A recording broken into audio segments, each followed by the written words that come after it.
Le titre de notre étude de ce soir est « Un monde étrange ». En réalité, chers amis, nous vivons dans un monde vraiment spécial. Un monde où la terre elle-même paraît être embrasée. Les ouragans, les tornades, les catastrophes naturelles embrasent notre vie. L'actualité nous montre des images terrifiantes, des inondations, toutes sortes de problèmes, tremblements de terre. En plus de cela, dans ce monde, nous vivons à côté de belles villas. La richesse, la famine, la pauvreté se côtoient. Un monde vraiment étrange où la maladie sévit. Oh mes amis, je ne voudrais pas vous faire peur, mais j'ai lu en quelque part qu'on dit que généralement, tout homme est un malade qui s'ignore. Et cela était très inquiétant dans la mesure où les hommes, pour résoudre leurs problèmes, se tournent vers la science, car c'est la science qui semble leur apporter toutes les réponses aux questions qu'ils se posent. Savez-vous que les hommes n'ont qu'une idée en tête, c'est quitter cette terre. Le saviez-vous? Lorsque vous ouvrez la télévision, lorsque vous étudiez la manière dont les choses se déroulent sur cette terre, le sentiment que l'on peut avoir, c'est que l'humanité a envie de s'enfuir. La raison est simple, et ce n'est pas moi qui l'invente. Pour quelle raison les hommes ont besoin d'aller dépenser des milliards et des milliards de dollars et d'euros pour aller vivre sur Mars alors qu'ils ne sont même pas sûrs qu'ils pourront respirer? Mais ils veulent quitter la Terre. C'est la preuve qu'on a envie de quitter le bateau comme des rats, parce qu'on a le sentiment que cette Terre va disparaître.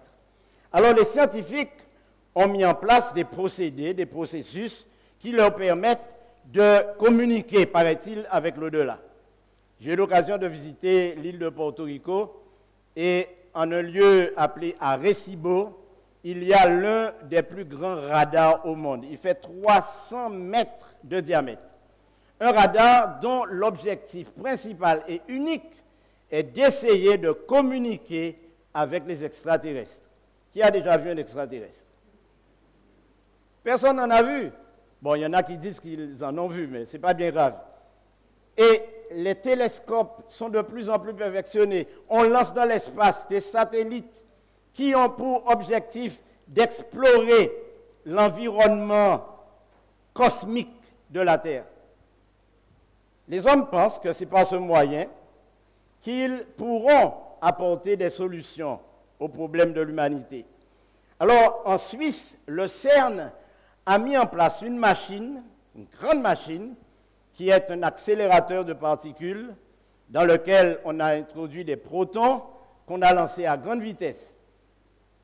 Ils ont construit ce laboratoire à 30 mètres sous terre. Et cette machine fait 30 km.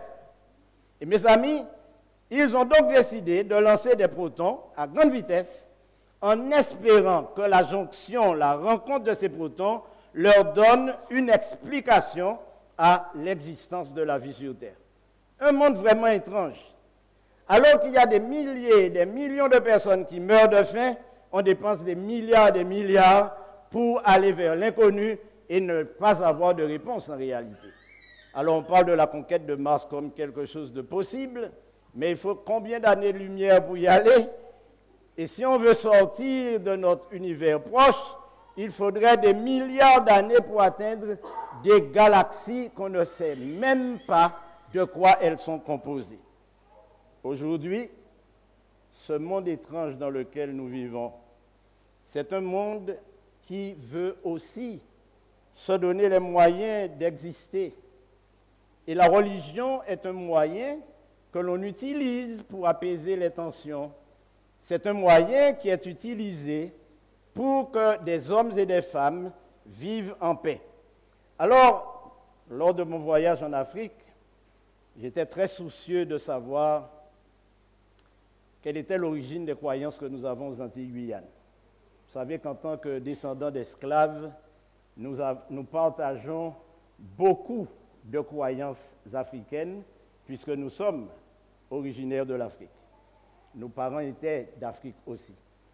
Et j'ai cherché à comprendre comment, dans cette société, les choses allaient pouvoir se dérouler.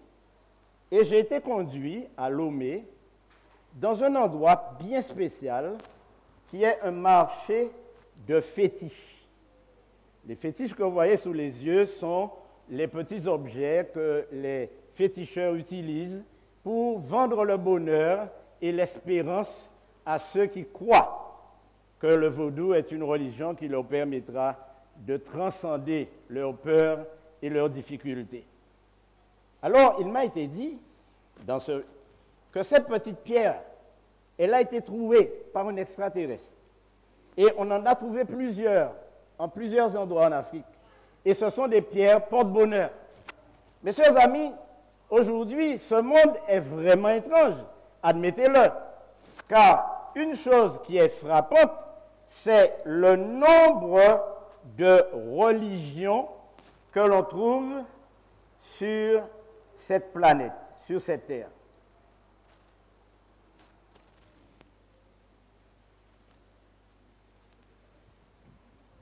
Où que vous puissiez aller, vous verrez des hommes et des femmes qui adorent de différentes manières, qui adorent différents dieux. Au fond, différentes manifestations de Dieu, parce qu'en réalité, ces hommes et ces femmes ont le sentiment d'adorer le même Dieu, mais pas de la même manière. Et c'est ainsi qu'aujourd'hui, nous avons le sentiment que cette terre a besoin d'informations. Et le livre, l'unique, qui révèle un certain nombre d'informations fiables, quelquefois difficilement acceptables, c'est la Bible. Et c'est pourquoi j'aimerais vous proposer, tout au long des études que nous allons faire ensemble, d'étudier la Bible. Mais nous allons étudier une partie spéciale de la Bible. Nous allons étudier la partie où Dieu a révélé l'avenir de l'humanité à travers ce que nous appelons la prophétie. Et alors la question qui est posée d'une manière générale, comment Dieu a-t-il cherché à communiquer avec les hommes? Est-il vrai que Dieu ait cherché à communiquer avec les hommes? Eh bien, c'est dans le livre des Hébreux, au chapitre 1er, au verset 1er, que nous trouverons une première réponse. Après avoir autrefois, à plusieurs reprises et de plusieurs manières, parlé à nos pères par les prophètes, dans ces derniers temps, nous a parlé par le Fils, qu'il a établi héritier de toutes choses, par lequel il a aussi créé le monde. Dieu a parlé par qui? Vous avez la réponse? Alors, nous continuons avec les questions. À qui Dieu confie-t-il ses secrets avant d'agir?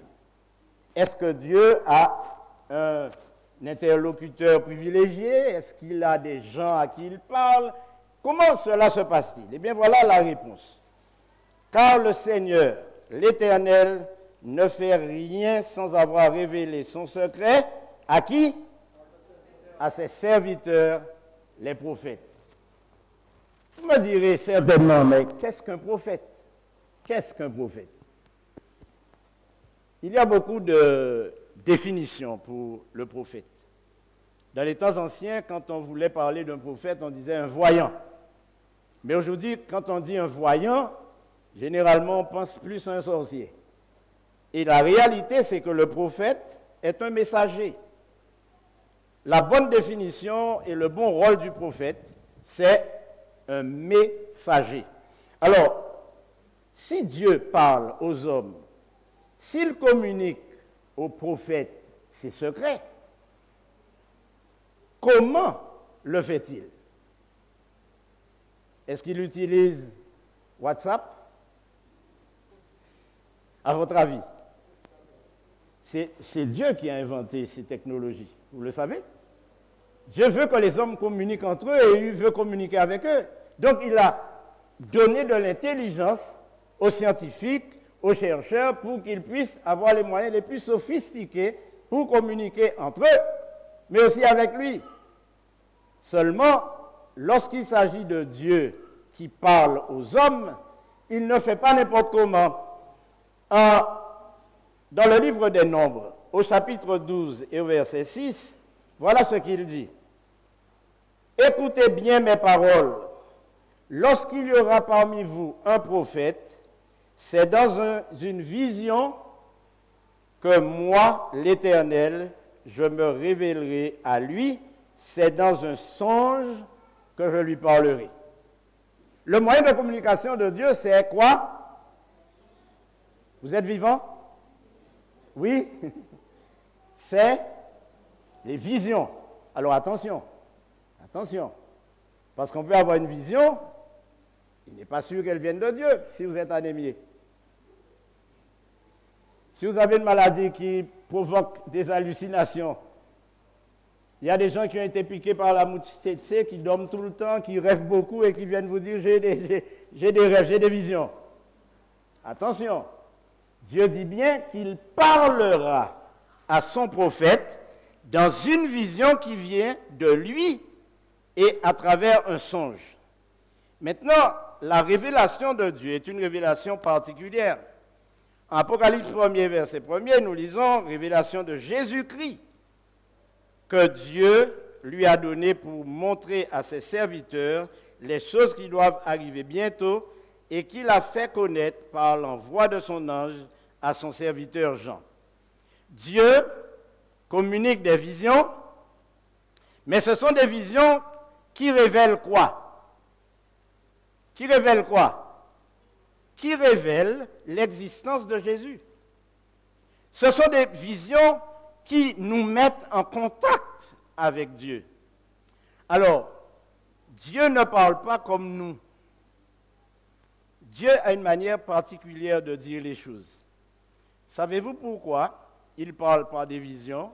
Savez-vous pourquoi il parle par des songes?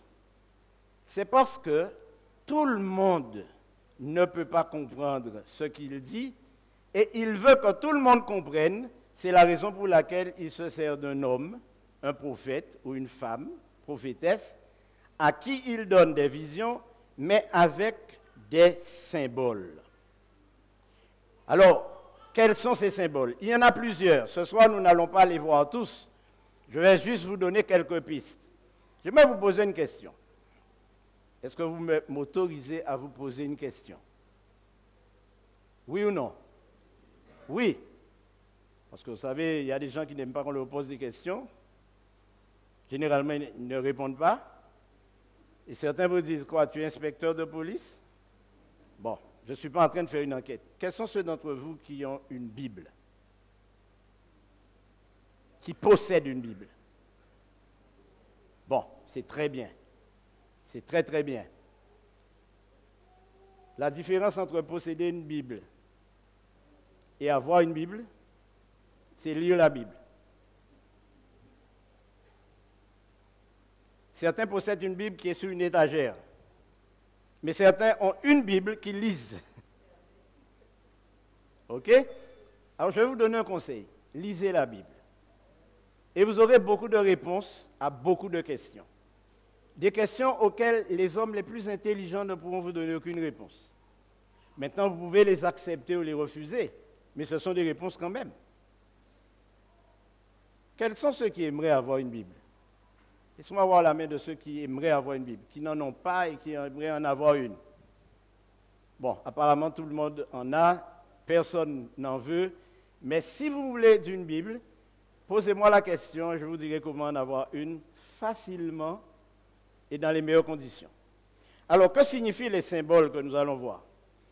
Si vous lisez le livre de Daniel dans votre Bible, un prophète extraordinaire, eh bien, Daniel a eu des visions, et dans ces visions, Dieu lui a montré certaines choses, mais avec des symboles.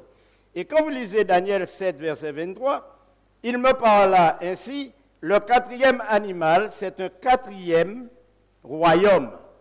De quoi est-il question ici? un animal, mais qui est quoi? Un royaume. Si nous continuons à explorer les symboles, dans le livre de l'Apocalypse, au chapitre 17 et au verset 15, il me dit, les eaux que tu as vues sur lesquelles la prostituée est assise, ce sont des peuples, des foules, des nations et des langues. Les eaux. Vous savez, quand j'étais plus jeune, parce que je suis encore jeune, heureusement, quand j'étais plus jeune, ma mère me racontait des choses que j'aimais entendre, surtout lorsque j'allais dormir. Et elle me disait, tu sais, si tu rêves de l'eau qui descend, un fleuve, tout ça, tu auras des problèmes. Bon, je ne peux pas vous dire le nombre de fois où j'ai rêvé de l'eau où je n'ai pas vu les problèmes. Mais dans la prophétie, l'eau, la mer, les fleuves, tout ce qui est liquide représente des foules, des peuples. C'est le symbole que Dieu utilise pour que l'on comprenne la relation que l'humanité entretient avec les éléments. Aujourd'hui, il y a des hommes qui adorent le soleil, qui adorent les arbres, qui adorent les feuilles, qui adorent les fourmis, qui adorent leurs chiens, certains adorent leurs femmes. Si vous entendez un homme dire « j'adore ma femme », fuyez. Parce que c'est une adoration mortelle. J'adore le chocolat. Mes amis, laissez-moi vous dire, dans votre vocabulaire, enlevez le mot adorer pour quoi que ce soit. Parce que le seul qui doit être adoré, c'est Dieu. Autrement, je vais me mettre à adorer une chaise et quand je verrai passer une chèvre, je vais adorer une chèvre. Non, adorons Dieu. Dans mon vocabulaire, je ne dis pas j'adore mon enfant, ma télé. J'adore Dieu, mais j'aime ma femme. C'est différent. J'apprécie tellement ma femme que je risque de l'adorer. Mais je ne l'adore pas. Donc, ici, nous avons des symboles très importants. C'est pourquoi, dans le livre du prophète Ézéchiel, au chapitre 4, voilà ce que le Seigneur nous dit. Il nous explique dans ce verset comment compter les années dans la prophétie et à quoi correspondent les jours et les temps. Voilà ce qu'il dit. Quand tu auras achevé ces jours, couche-toi sur le côté droit et tu porteras l'iniquité de la maison de Juda pendant 40 jours. Je t'imposerai un jour pour chaque année. Maintenant, il n'y a pas que ce symbole qui sont intéressants. Il y en a un qui est formidable. Et ce symbole, je l'aime particulièrement parce que Dieu parle d'un endroit où il aimerait voir vivre ses enfants. Et savez-vous comment il l'appelle? La ville sainte, la nouvelle Jérusalem, préparée comme une épouse qui s'est parée pour son époux. Dans la Bible, l'expression nouvelle Jérusalem laisse supposer qu'il y a une ancienne Jérusalem. Mais il y a une expression que vous ne trouverez jamais, c'est nouvelle Babylone. Parce que Babylone est un nom qui est écrit et qui renferme un mystère et qui identifie les abominations de cette terre. Lorsque l'on dit Babylone, on se réfère à ce qui est mauvais. D'ailleurs, en Guadeloupe, savez-vous comment on appelle la police? Si vous avez des gamins là qui font des choses qui ne sont pas bien, celui qui les avertit dit « Hé, mi Babylone !» Babylone, ça n'est jamais quelque chose de positif. C'est toujours négatif. Et comme je vous l'ai dit, il n'y a pas de nouvelle Babylone. Il y aura une nouvelle Jérusalem, mais pas de nouvelle Babylone. Alors, souvent, certaines personnes se disent « Mais toutes ces choses que le monsieur raconte là, il les a prises où? Ça vient d'où? Même la Bible dont on parle, elle vient d'où? Qui a écrit la Bible? » Alors rassurez-vous, Ce sont les hommes qui ont écrit la Bible. Ça peut vous surprendre, mais la Bible a été écrite par des hommes. Tous les gars dont j'ai parlé là, Daniel, Ézéchiel, Ésaïe, Jean et tout ça, c'était quoi? C'était des hommes. Mais alors comment les choses se sont-elles passées? Les messages prophétiques qui annoncent les secrets de Dieu, d'où viennent-ils et comment viennent-ils? Eh bien, c'est encore un autre homme qui a écrit la Bible, qui nous dit, en 2 Pierre 1er, verset 19, il dit, « Et nous tenons pour d'autant plus certaine la parole prophétique, à laquelle vous faites bien de prêter attention, comme à une lampe qui brille dans un lieu obscur, car ce n'est pas par une volonté d'homme qu'une prophétie a jamais été apportée, mais,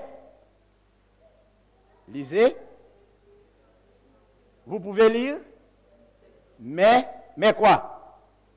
Mais c'est poussé par le Saint-Esprit que des hommes ont parlé de la part de Dieu. Donc quand nous disons que ce sont des hommes qui ont écrit la Bible, nous ne disons rien de mal. Mais qui les a poussés? Qui les a poussés à écrire, à parler? Le Saint-Esprit de Dieu. Alors, à partir de là, nous pouvons dire que ceux que Dieu utilise pour présenter les prophéties, les écrits, ses paroles, les prophètes, ils ont reçu un don. Et ce don s'appelle le don de prophétie. C'est-à-dire la capacité de recevoir les messages, mais aussi de les interpréter. Ainsi, la question est, quel est l'un des dons les plus importants de Dieu à son Église, à son peuple, à ses prophètes? Je vous invite à lire avec moi Éphésiens 4, verset 11. Et il a donné les uns comme... Lisons ensemble, mes amis, nous sommes ensemble. Je peux vous appeler mes amis? Oui? Je peux dire mes amis, non? Ça fait près d'1 heure qu'on se connaît, n'est-ce pas? Bien. Lisons ensemble.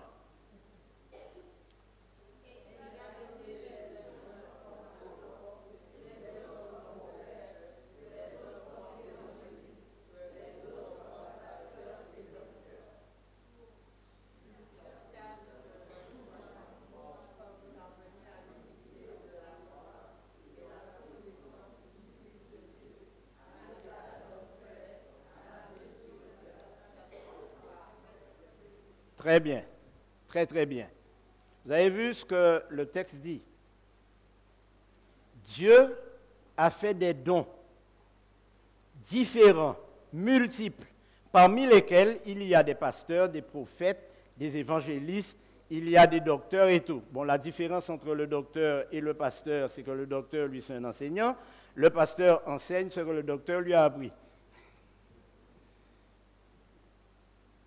Mais il y a des gens qui disent, bon, moi je suis pasteur, ils décident d'être pasteurs. Même si Dieu ne les a pas appelés comme pasteurs, ils disent, je suis pasteur, ils font d'une église. Et puis après, quand ils sont assez riches, ils disent, bon, je vais créer une autre église, et ils vendent leur église à un autre pasteur. Et puis, on fait commerce d'église. Ça existe, même en Guyane d'ailleurs. Mais laissez-moi vous dire, mes amis, si Dieu a fait un don spécial à des hommes, et ce don particulier, c'est le don de prophétie. À quoi sert ce don? Eh bien, c'est Paul, que nous appelons communément Saint Paul, qui, en écrivant aux Corinthiens, aux personnes qui vivaient à Corinthe, a donné non seulement une définition, mais a aussi inscrit dans ses écrits un certain nombre d'éléments que nous ne devons jamais oublier. Que dit-il en Corinthiens 14, verset 3? Et c'est un processus que l'on doit suivre dans les communautés, toutes les communautés. Il dit, celui qui prophétise, au contraire, parle aux hommes, les édifie, les exhorte et les console. À quoi sert le don de prophétie? Édifier, exhorter, consoler, mais pas seulement. Certains disent, moi je parle en langue. Moi j'ai un don, le don des langues. Et je parle en langue. Tengo la posibilidad de hablar. Puedo hablar. I can talk. Tout ça sont des langues, non? Mon cap aller. M'a campé. Mais de quoi s'agit-il? Paul nous dit que celui qui parle en langue, il édifie qui? Donc, est-ce que c'est nécessaire? Pour lui-même, mais pas pour les autres. Il dit aussi, celui qui prophétise édifie qui?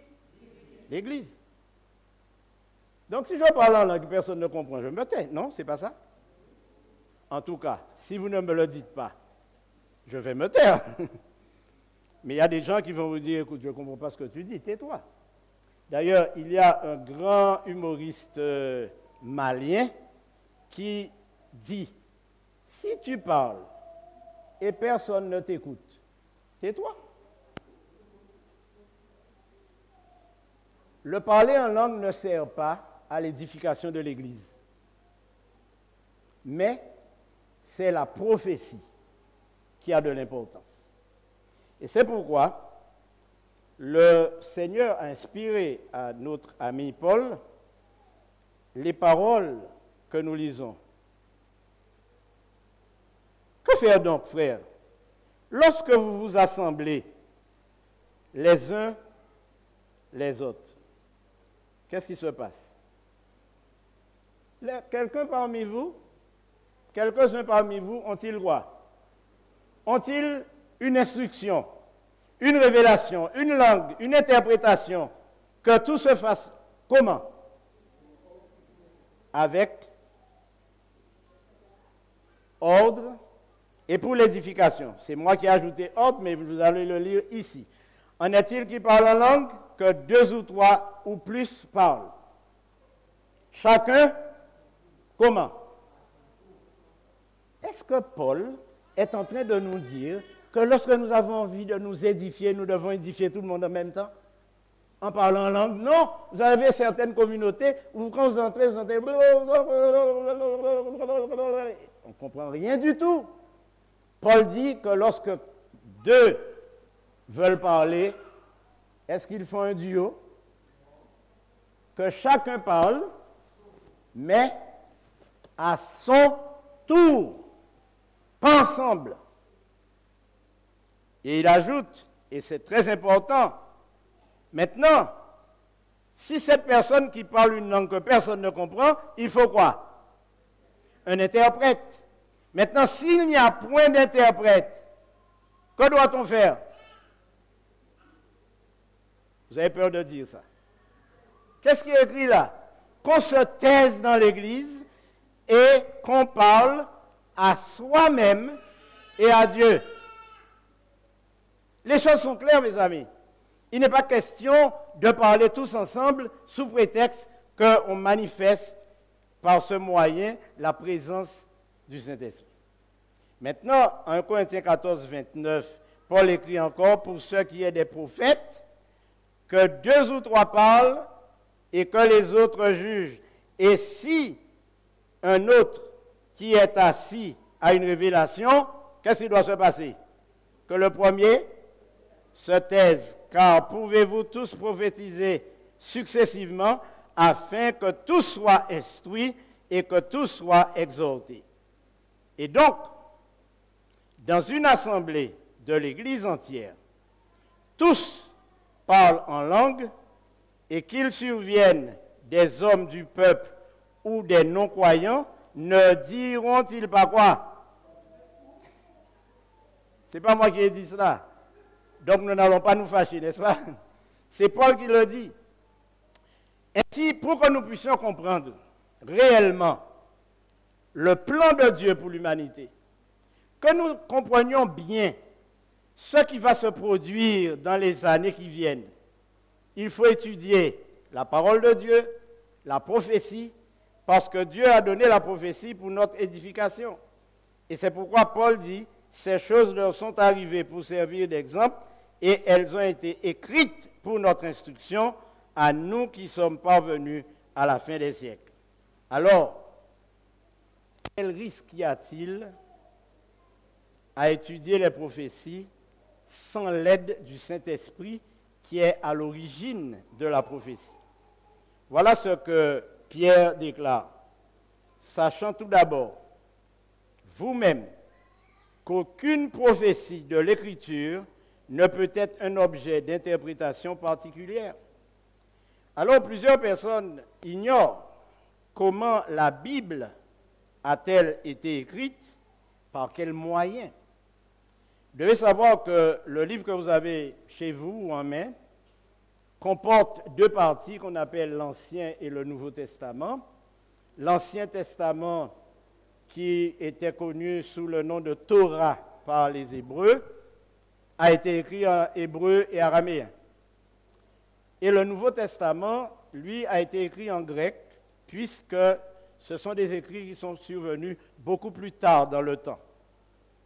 Mais j'aimerais vous dire, mes amis, que Pierre nous dit que le risque que nous courons avec une étude légère et approximative de la prophétie, c'est de tomber sur une catégorie de personnes qu'on appelle les faux prophètes. C'est ce qu'il dit. Il y a eu parmi le peuple de faux prophètes et il y aura de même parmi vous de faux docteurs qui introduisent des sectes pernicieuses et qui, rognant le maître qui les a rachetés, attireront sur eux une ruine soudaine. Jésus-Christ a parlé de cette situation. Il a eu l'occasion de mentionner l'existence des faux prophètes. Et c'est lui qui le dit. Gardez-vous des faux prophètes. Ils viennent à vous comment? En vêtements de brebis. Mais au-dedans, ce sont des loups ravisseurs. Jésus-Christ déclare à quiconque entend les paroles de la prophétie de ce livre, si quelqu'un y ajoute quelque chose, Dieu le frappera des fléaux décrits dans ce livre, et si quelqu'un retranche quelque chose des paroles du livre de cette prophétie, Dieu fera quoi? Retranchera sa part de l'arbre de la vie et de la ville sainte décrit dans ce livre. Mes amis, les faux prophètes ne sont pas des personnes qui ont une pancarte sur le front ou un écriteau ou une pancarte dans le dos ou qui ont un site. Ici, faux prophète. Si quelqu'un vient à vous et vous dit « je suis un faux prophète », vous allez l'écouter? Certainement pas. Mais voilà sous quelle forme les faux prophètes se présentent quelquefois à nous. Et je vais vous demander d'être très attentifs parce que nous allons voir deux petites vidéos et vous jugerez vous-même de leur teneur. Au Bénin, la mort suspecte de fidèles dans une secte crée la polémique. 5 personnes sont décédées récemment lors d'une séance de prière organisée par la Très Sainte Église de Jésus-Christ. Ce mouvement qui a la réputation sulfureuse a plusieurs scandales à son actif. Emmanuel Godard raconte. Les fidèles arrivent nombreux sur la colline de Banamé, dans le sud du Bénin. Aujourd'hui, la Très Sainte Église de Jésus-Christ célèbre l'anniversaire de son pape. Un pape intronisé par cette femme. Elle se fait appeler parfaite et est considérée ici comme Dieu en personne. Je reviens du Gabon. Je suis venu assister au 50e anniversaire de notre pape. Un événement très très important pour moi. Et voir encore, et profiter de cette occasion pour voir mon Dieu. Mais derrière cette ferveur se cachent des faits étranges. Parfaite, qui dit être descendue du ciel il y a 25 ans, a étendu son influence à travers le pays. Ses prêches sont virulents à l'encontre des autres religions, alors elle est accusée d'attiser la haine. Vous allez constater qu'il y a une antipathie manifeste à l'endroit de Banamé. La cohabitation n'est pas facile parce que c'est Dieu. De nombreux incidents ont eu lieu ces dernières années. Le dernier en date, en janvier, Des heurts violents entre habitants de Djimé et adeptes de la secte ont fait au moins 2 morts et plusieurs blessés. Autre fait troublant, 5 fidèles de cette église sont morts asphyxiés par des vapeurs d'encens dans une pièce close. Mais personne ici ne remet en cause la jeune femme, bien au contraire. Si vous dites que c'est un être humain ordinaire comme vous qui dit qu'il est Dieu, qui prend la place de Dieu, et que depuis 9 ans qui dit qu'il est l'unique créateur du ciel et de la terre, il y a eu ce silence radio au niveau de toutes les autres divinités à l'échelle planétaire. Si on n'est pas assez suffisamment intelligent pour tirer les bonnes conclusions, ça fait votre affaire. Alors maintenant, soyez attentifs, parce que vous allez entendre Dieu parler avec son bonnet rouge. Moi, c'est Dieu spécial. Dieu fait tout le ciel et la terre, Père de Jésus-Christ et tout de la maison. Je ne m'appelle pas parfaite, ni dame parfaite, comme le disent les païens. Je m'appelle Dieu, je suis Dieu, Esprit Saint, créateur du ciel et de la terre. Et Dieu, ce n'est pas un surnom, c'est ce que je suis. Donc, ceux qui vont abandonner m'appellent Darbo. Je vous dis que je suis leur grand-père, le Père de Jésus-Christ. On est Dieu, c'est tout. Ce n'est pas un don qu'on reçoit. Je ne suis pas un mystique. Je ne suis pas un envoyé de Dieu. Je n'ai pas dit que je suis un prophète. Je n'ai pas dit que je suis... Pour que tous les hommes puissent adorer un seul Dieu. Le Père de Jésus-Christ que vous voyez devant vous. Et depuis que je suis dans la chair, j'ai dit que je suis Dieu. Et je le répète, je n'ai pas dit que je suis un prophète. Je n'ai pas dit que je suis un envoyé de Dieu. J'ai dit que c'est Dieu le Père, créateur du ciel et de la terre. Et c'est ce que je suis, que je dis. Et depuis que je le dis, rien ne m'est arrivé. Rien ne m'est arrivé. Dans ce abomé-là, sur la terre de Wembadja, qui peut se lever et dire qu'il est Dieu et combattre les forces du mal, sans que rien ne lui arrive. Sur la terre d'Agoni, mais tu seras puni. Le lendemain même de tes déclarations. Donc, que personne ne trompe personne. Que personne ne trompe personne, n'est-ce pas? Lorsque Jésus-Christ nous dit qu'il y a de faux prophètes, il y a des gens qui n'ont pas peur de vous dire, comme cette jeune fille qui n'a que 25 ans, qu'elle est descendue du ciel, qu'elle a créé les cieux et la terre, qu'elle est Dieu, et qu'elle le dit sans crainte, puisque rien ne lui est encore arrivé. Mais je dis que Dieu est vraiment bon. Parce que si Dieu était méchant, il aurait fait disparaître la concurrence et l'opposition. Mais le problème, chers amis, c'est que des centaines et des milliers de personnes suivent cette femme au péril de leur vie. Alors, les faux prophètes, on les trouve aussi dans ce qu'on appelle la voyance. Il y a des gens qui vous disent qu'ils voient ce que personne ne voit. Mais j'aimerais que vous sachiez, chers amis, que Dieu a une manière d'interpréter ce qu'il voit, ce que lui, il ne leur a pas dit de voir, et ce qu'il voit et qu'il ne voit pas vraiment. D'ailleurs, je me souviens d'une petite histoire qu'on m'a racontée. Un homme est allé voir un féticheur, un voyant, chez nous, en Guadeloupe, on dit un gadet des affaires. Et il est arrivé devant l'homme qui avait une tête de mort sur sa table. Il avait une boule de cristal à côté de lui. Il avait des ossements autour de lui, toutes sortes de choses. Et l'homme lui a dit, « Quel est ton problème ?» Mais l'homme lui a répondu, « Mais mon cher, c'est toi qui devrais me dire quel est mon problème. Je suis venu pour que tu me dises quel est mon problème et tu me demandes, mais quand je t'aurai dit, est-ce que tu vas me payer ?» Alors l'homme lui a dit, « Oui, d'accord, je sais, je vois que tu as des difficultés dans ton travail, bon, tout le monde en a. Tu as des problèmes avec ta femme, tout le monde en a. Il y a des problèmes avec les voisins, tout le monde en a. Bon, d'accord. Et puis finalement, à la fin de la consultation, le gars lui a dit, bon, ok. Eh bien, mon cher, il y a quelque chose que tu n'as pas vu. C'est qu'on n'ait pas d'argent pour te payer. Mes amis, le Seigneur nous dit qu'on ne trouve chez toi Personne qui fasse passer son fils ou sa fille par le feu. Personne qui exerce le métier de devin, d'astrologue, d'augure, de magicien, d'enchanteur. Personne qui consulte ceux qui évoquent les esprits ou disent la bonne aventure. Personne qui interroge les morts. Car quiconque fait ces choses est en abomination à l'Éternel, et c'est à cause de ces abominations que l'Éternel, ton Dieu, va chasser ces nations devant toi. Tu seras entièrement à l'Éternel, ton Dieu. Alors, Paul donne des conseils à ceux qui ont envie d'aller voir les voyants, les diseuses de bonne aventure. Une fois, je visitais mes amis à Paris. Je suis arrivé dans une petite ruelle. Il y avait une dame qui était bien coiffée, bien habillée. Elle m'a dit, « Monsieur, donnez-moi votre main. » Je lui ai dit, « Mais je l'ai déjà donnée.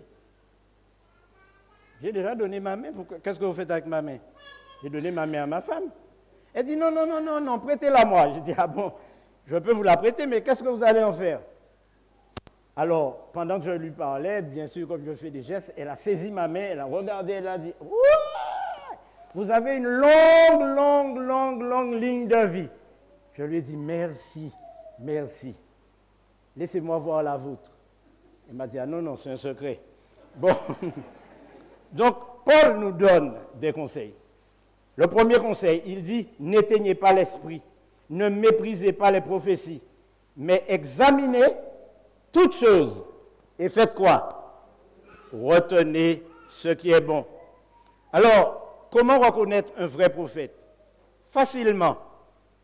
Le prophète Ésaïe nous dit, à la loi et au témoignage, si l'on ne parle pas ainsi, il n'y aura point d'aurore pour le peuple. Reconnaissez à ceci l'Esprit de Dieu. Tout esprit qui confesse Jésus-Christ venu en chair est de Dieu. Et tout esprit qui ne confesse pas Jésus n'est pas de Dieu. C'est celui de l'Antéchrist dont vous avez appris la venue et qui maintenant est déjà dans le monde. Mais Jésus a donné un moyen infaillible pour reconnaître les vrais prophètes des faux.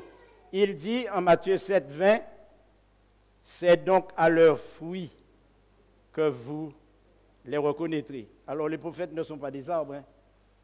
Quand ils parlent de leurs fruits, ils parlent de leur comportement, de leur vie, de leur manière de se conduire, de faire les choses. C'est ça les fruits dont il est question.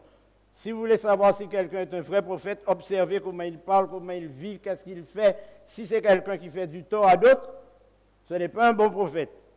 D'ailleurs, si quelqu'un prophétise la paix, c'est pour l'accomplissement.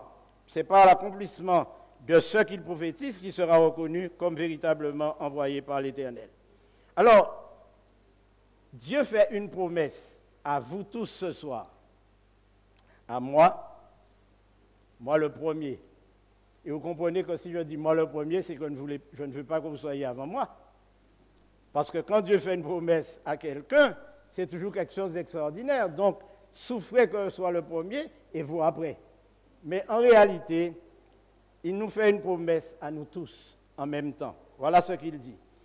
Heureux celui qui lit et ceux qui entendent les paroles de la prophétie et qui gardent les choses et qui y sont écrites, car le temps est proche. Quelle est la promesse? Heureux. Heureux celui qui lit. Heureux celui qui garde. Oh mes amis, le bonheur est pour vous. Il n'est pas dans le pré, mais il est dans la parole. Le bonheur est là pour vous ce soir, dans le jardin d'Éden, ici même. Parce que pour ceux qui ne le savent pas, cette église porte le nom de jardin d'Éden. Regardez autour de vous. Heureux celui qui lit, celui qui et celui qui garde. Et le Seigneur nous dit, parce que tu as gardé la parole de la persévérance en moi, je te garderai aussi à l'heure de la tentation qui va venir sur le monde entier pour éprouver les habitants de la terre. Au chapitre 22 du livre de Paul, de l'Apocalypse de Jean, Il est dit, et voici, je viens bientôt. Heureux celui qui garde les paroles de la prophétie de ce livre. Maintenant, à qui Dieu a-t-il révélé l'histoire du monde? Il l'a révélé à Jean, nous l'avons vu, Apocalypse 1er, verset 1er. Mais il l'a aussi révélé à un autre. Il l'a révélé à quelqu'un qui s'appelle Daniel et qui a vécu de nombreuses années avant que ces révélations soient découvertes. Dieu accorda à ces 4 jeunes gens de la science, de l'intelligence dans toutes les lettres et de la sagesse. Et à Daniel, qui faisait quoi? Qui expliquait toutes les visions et tous les songes. Et Dieu dit à Daniel, 3 Daniel, tiens secrète ces paroles et scelle le livre jusqu'au temps de la fin. Plusieurs alors le liront et la connaissance augmentera. Alors mes amis, permettez-moi de vous dire que Dieu a demandé à Daniel de sceller le livre, c'est-à-dire de ne pas le diffuser, car le moment viendra où il sera révélé et à ce moment, la connaissance augmentera. Eh bien, je dois vous annoncer une bonne nouvelle. Nous sommes arrivés au moment de la révélation des paroles secrètes de Daniel. Et c'est pourquoi le Seigneur nous dit qu'à la fin des temps, il enverra Élie, le prophète, avant que le jour de l'Éternel arrive. Élie ici n'est pas Élie qui est mort, mais l'esprit d'Élie, l'esprit de prophétie qui nous permettra de comprendre la réalité prophétique. Dieu dit aussi qu'à la fin des temps, il fera encore quelque chose. Il dit, après cela, je répandrai mon esprit sur toute chair. Vos fils et vos filles prophétiseront, vos vieillards auront des songes et vos jeunes gens des visions, même sur les serviteurs et sur les servantes. Dans ces jours-là, je répandrai mon esprit. Mes amis, ce soir, la bonne nouvelle, c'est que Dieu est en train de répandre son esprit parmi nous. Il est en train de répandre son esprit dans vos cœurs. Il est en train de répandre son esprit dans cette salle pour que vous ayez l'intelligence afin de comprendre la prophétie. Et c'est c'est l'invitation que je veux vous adresser, d'étudier la prophétie avec nous ici pendant les jours qui viennent. Alors, quels sont ceux qui ont aimé l'étude de ce soir? Laissez-moi voir vos mains. Ceux qui ont aimé. Si vous avez aimé l'étude de ce soir, emmenez vos amis avec vous demain. Parce que demain, nous allons voir un sujet très intéressant qui va vous intéresser et qui va aussi les intéresser.